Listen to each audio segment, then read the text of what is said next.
Ay sos! Ay, naparami. Teka lang guys ayusin ko lang to. Ni-rewind. Mga kaloko, malapit na ang Pasko, single ka pa rin? Okay lang yan. Di ba last year ganun din? Yan ang gusto ko sa'yo consistent.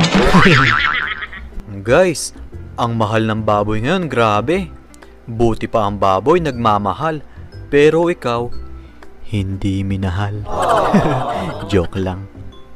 Kaya ang ituturo ko sa inyo ay chicken recipe. Mga kaloko, pwede itong panghanda sa Pasko at pwede rin itong pangnegosyo. Subukan mo. Lahat ng mamamasko sa'yo, bentahan mo nito. Mas tutubo ka pa kaysa sa binigay mo. Panigurado, next year, hindi na sila babalik sa'yo. Yo, what's up mga kaloko?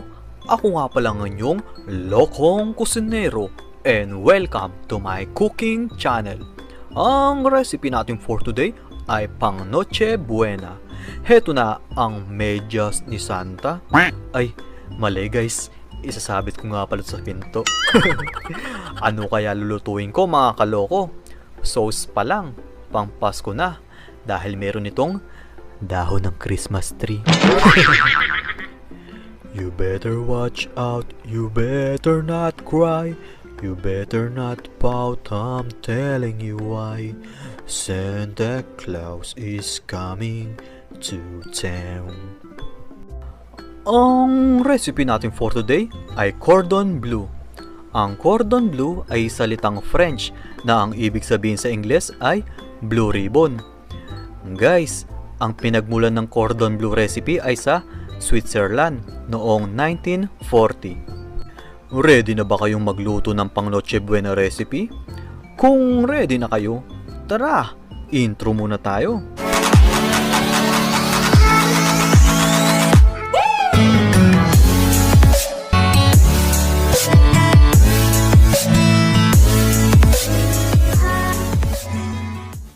Kung bago ka sa channel ko, please click the subscribe button and the notification bell icon para ma-update kayo sa susunod nating mga video.